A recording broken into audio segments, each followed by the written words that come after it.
You are listening to Talking Star Wars.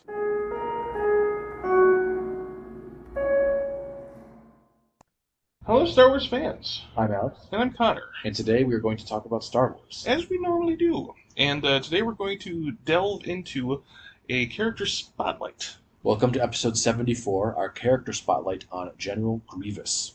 So yeah, I figure you mentioned something in our last week's episode about the typical rule of two, where you have two Sith, and the apprentice always has a backup apprentice. Um, I would say that Asajj Ventress is more so Dooku's, but General Grievous somewhat fills this role, just as far as someone who's being trained by a Sith Master in order to assassinate and kill Jedi en masse. So I have a love-hate relationship with the concept and the character of Grievous, but he is something that I think, as we're moving further forward in history, still stands out as a very visually strong, menacing character. So, Grievous is, his backstory, while gruesome, is fairly straightforward. When we see him, he is called General Grievous. Grievous was not the name he was born with. He had an original name. He was his species, as we see he still has organs from, is Kaleesh. And he was a powerful warlord that fought against the enemies of his people. And to get more and more powerful, he started to replace more and more of his limbs and body parts with droid parts, while still retaining his organic mind and some of his organs, seeing that fusion himself to be the pinnacle of might and power. He's a prototype for what we're going to get with Darth Vader, this melding of organic and machine. I think that intentionally George Lucas designed the three antagonists of the Star Wars prequels to be aspects of Vader. We have our menacing silhouette, silent dark side user. We have our erudite diplomatic uh, count of evil, and then we have this cyborg uh, insult to nature killing machine. All of those describe Darth Vader. Um, so I found it interesting that, much like some other Star Wars characters, like your Boba Fett's, Grievous was not introduced in a film. He was introduced in animation. He was introduced in Genndy Tartakovsky's Clone Wars cartoon, the precursor to the Clone Wars cartoon that's 3D CG animated. Um, but Grievous had almost like a Dragon Ball Z introduction, where you heard him before you saw him. Yeah, so Grievous is depicted as this Jedi killer, where he is this droid warrior who has been specifically designed to be hard for Jedi to detect because he has barely any living force left, living parts left in him, who has been programmed with all of the Jedi combat maneuvers, and he kills Jedi and takes their lightsabers as a trophy. He is a monstrously difficult opponent to defeat, as shown in General Tartakovsky Clone Wars, where he horror movie stalks, monster movie style, a group of Jedi and picks them off one by one. Mm-hmm. So he is I don't know, the face of fright. He's the scariest thing in that animated series, and not even the might of Shaggy could contend with Grievous. Yeah, only Ki-Adi-Mundi was able to survive, and he was, as talked in our previous episode, Jedi Masters are in a league of their own, Mm-hmm.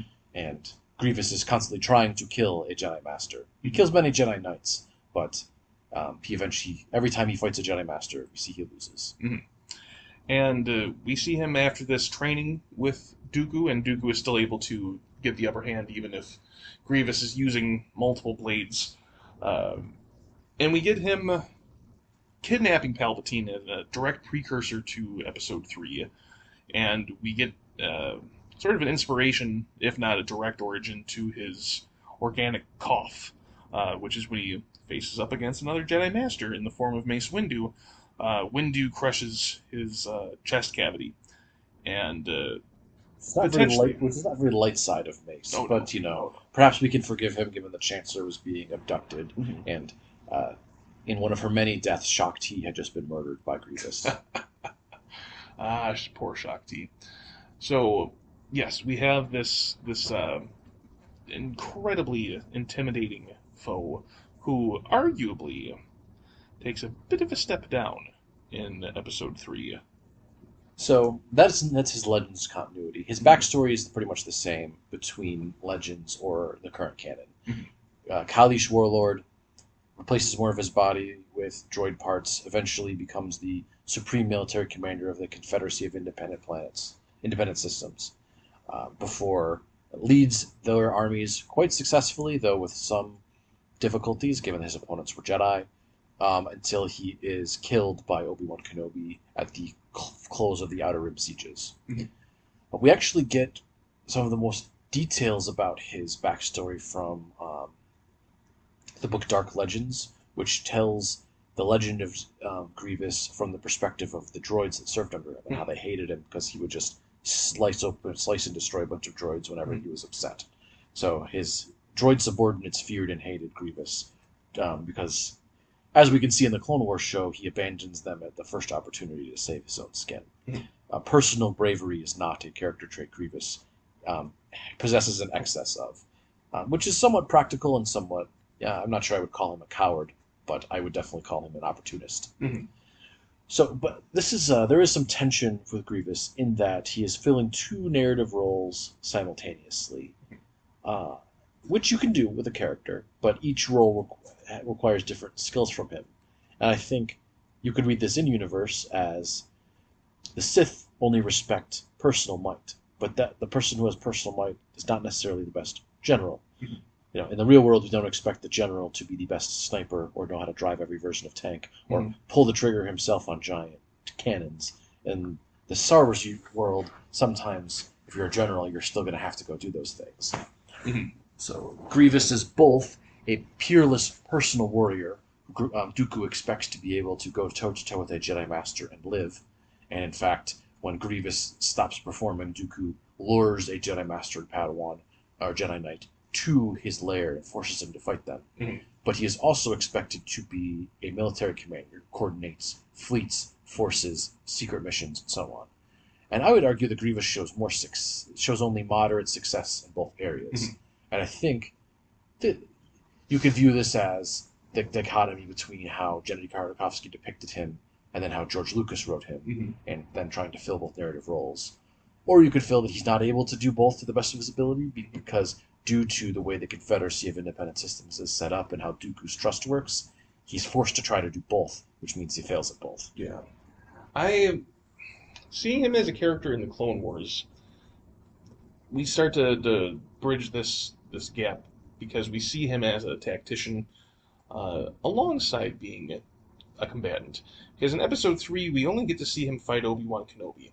And Obi-Wan Kenobi's a skilled fighter, so... One of the best. Yes, so we don't get the same sort of sense that Dooku is mighty. I mean, we don't get the same sense that Grievous is mighty just from Episode 3, Revenge of the Sith, alone.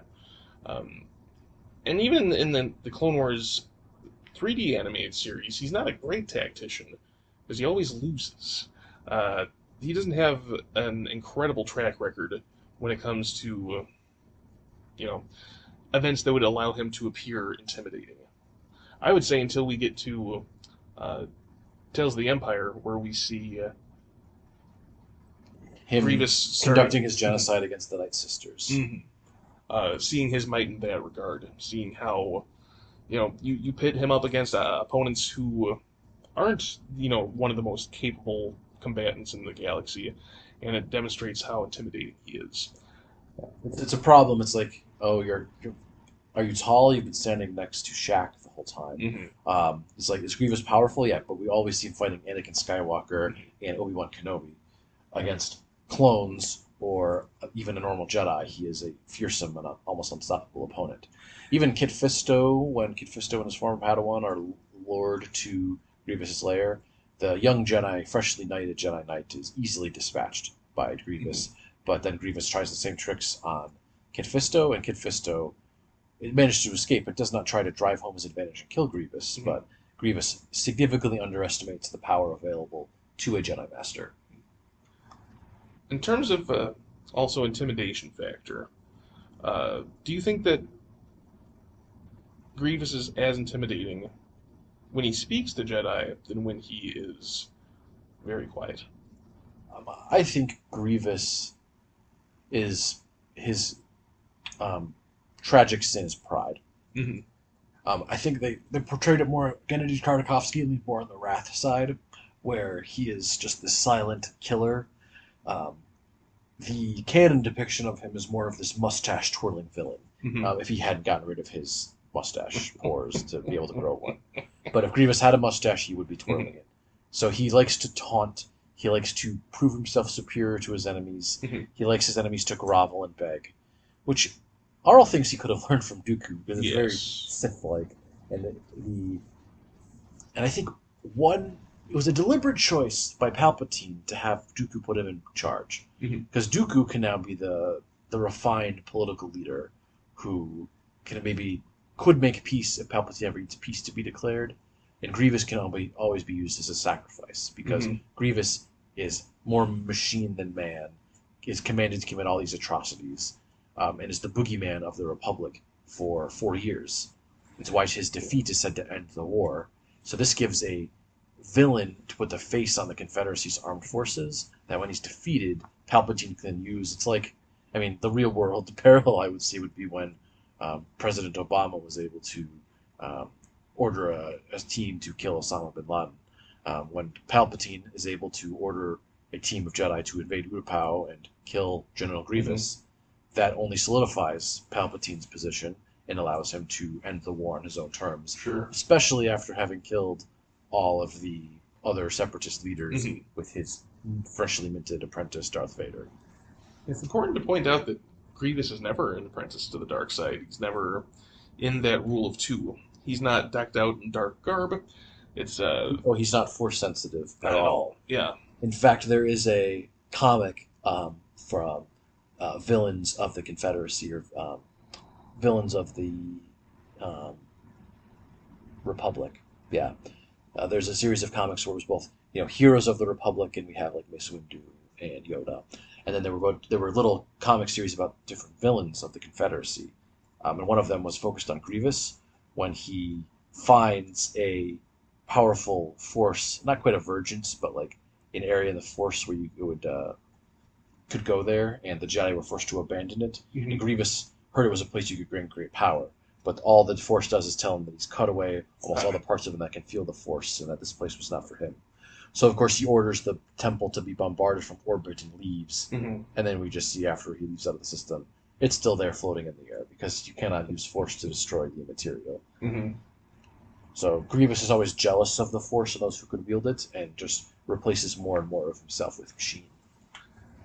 And really, that leads to his downfall because it's not even the Force that leads to his undoing. It is a blaster bolt, so uncivilized.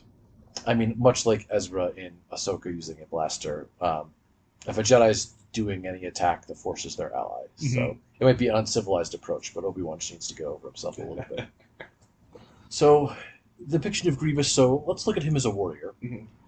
in the current canon. So he's always having to fight Anakin and Obi-Wan, though actually only Obi-Wan, because as keen-eyed viewers of the Clone Wars will note, Yes. Grievous and Anakin never interact Mhm. for the entire series. The closest they get is Anakin's unconscious body being dragged by a captured Grievous in one season 4 arc. Mhm. Other than that, they never meet. So that's because they meet for the first time in Revenge of the Sith. So they always are ships passing in the night for the entire duration of the Mhm. Clone Wars. But so we don't see Grievous when we see him fight a normal Jedi. He wins. When he fights Obi-Wan, he always loses. Mhm. But he's always surviving. Like at that point, you start to expect him. It's like, okay, where's Grievous' escape bomber? Because his ship's about to be destroyed. Mhm. He's like a cockroach. He prioritizes his own survival above that of even the success of his mission. Mhm. Whereas Anakin might be committed to like, if this kills me, as long as I complete the mission. Grievous is like, there'll always be another mission. I'm going to escape.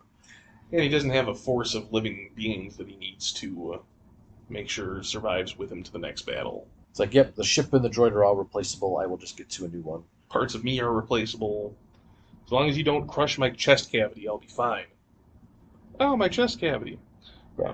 And we don't see him directly fight against like mass group of clones very often. There's a couple times when he's attacked that we do see him in a couple episodes. He cuts open a bridge and slaughters everyone there to capture a Jedi Master.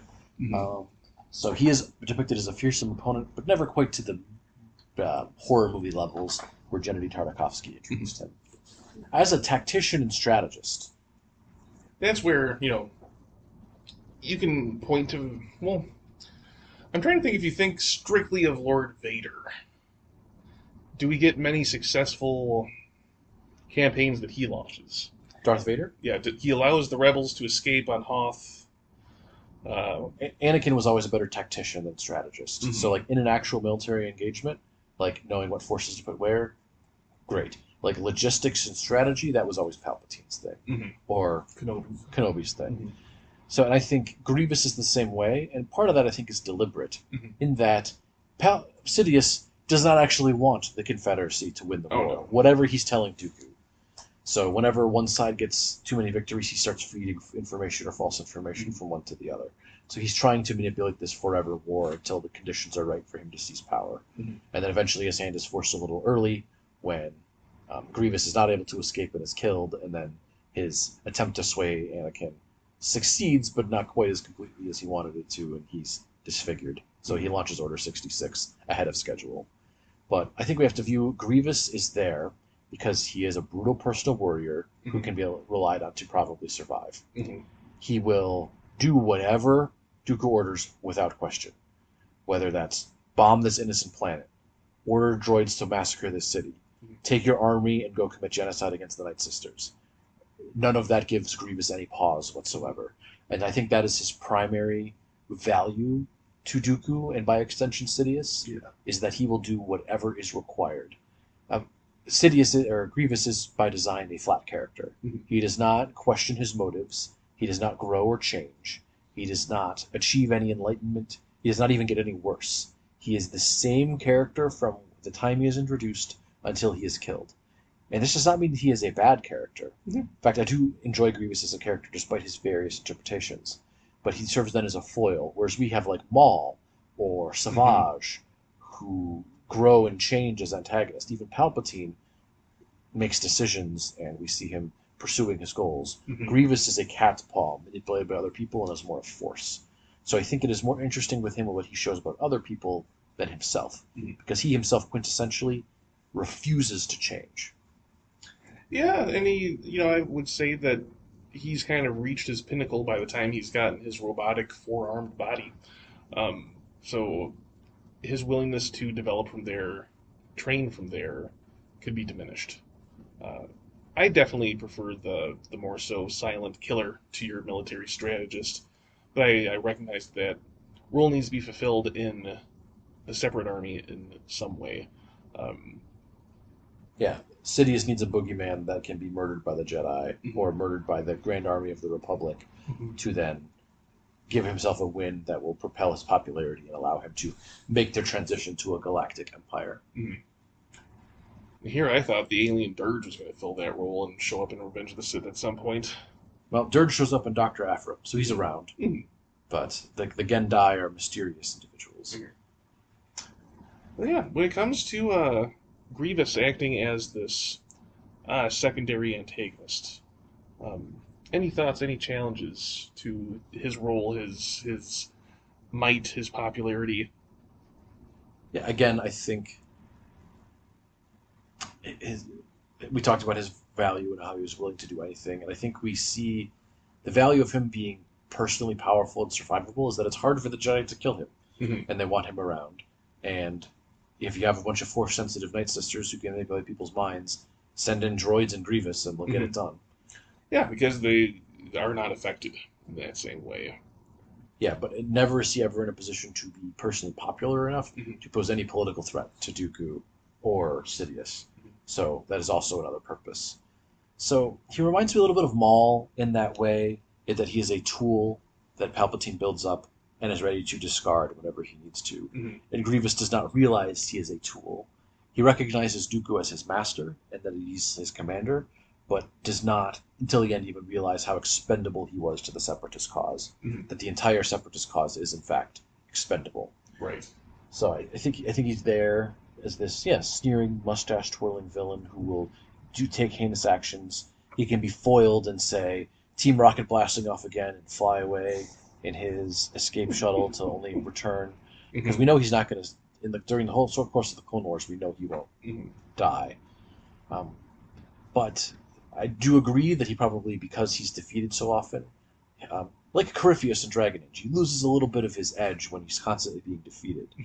Mhm. But then as the seasons go on, we do see him get more effective and more frightening as the war itself gets more serious. Again, I may just make air quotes for serious, which is why I agree with Connor that his showing him in um, Tales of the Empire, where he was successfully murdering all of even the powerful and the Force Knight sisters, was so important because this showed why he was effective as a boogeyman Mhm. and that he would do such terrible things and why his name was whispered in fear. He was, even if he was not the best tactician, the best strategist, he could always be relied on for a scorched earth response. Mhm. He's not Admiral Trench who sees artistry in his battle. He just will do what he's told, be prideful about it, but it was petty and cruel and evil. Mhm. And yeah, I always prefer him as that more quiet killer. I don't think he said a single word in Tales of the Empire other than just to laugh maniacally. Um, but still, I think that again, when it comes to Star Wars, there are so many different perspectives to have, so many pieces of media to celebrate where we can have different angles to the same character and have them all still be valid. Because at the end of the day, Grievous serves that role of mustache twirling Vader prototype. Um, Yeah, and we get other sort of version of Grievous. We learn that using um, Grievous inspires future characters. There's one of Palpatine's backup apprentices in the time between A New Hope, and The Empire Strikes Back, were some more techno. They were had less replacement parts, but there was a Mon Calamari uh, science experiment made by Dr. Cylon that had four lightsabers in the same way that Grievous did. Um, and Vader easily defeats him. Uh, and because he was just a knockoff of Grievous. mhm. And then part of the original code of Grievous that was stolen by a young Temmin Wexley, um, known as Snap by the time of the sequel trilogy. Uh, in the Aftermath trilogy, he has a droid companion called Mr. Bones, Mm. who he uses he gets some black market copies of Grievous's old code and works that into the um, conglomeration of droid personalities that make up Mr. Bones. And we get several scenes where Mr. Bones gleefully eviscerates using various bladed weapons several people in the same way that Grievous did. So What a legacy. So frightening. Mr. Bones is a good guy, though. Bodyguard to our 15-year-old Temmin Wexley protagonist. And we even get, even after Temmin Wexley keeps his copy of his source code around, and there's a moment in the Poe Dameron prequel comic where a bunch of people are pinned down, and so Temmin sends the source code for Mr. Bones down to some very ordinary droids on the surface, and the droids begin gleefully slaughtering all of the people keeping Poe Dameron pinned down. Yikes. Well, I don't know of any other fitting way to cap our episode on Grievous than that. It sounds like they found the best way to take his strongest qualities and make them live on into the sequel trilogy era. Yeah. I think the last point we'll make is that this is also a comment. They call him a droid general, even though he's not. And I think that's a deliberate bit of propaganda. Yeah. Because droids are not regarded as having any rights, not even really regarded as people by large parts of the galactic community. And so Grievous is not called an android or a cyborg. He is called a droid. He is the droid general. And by calling him that, he is made larger than life and more evil and more of a force, and his death something to be celebrated. Yes, he's not so much this living individual with agency like a Dooku. He is a weapon of death. So that is our character spotlight on General Grievous. Someone who refuses to grow, change, adapt at all. A personally powerful combatant killed by Obi-Wan Kenobi. A passable tactician and strategist whose primary benefit was his brutality and willingness to sacrifice his own forces.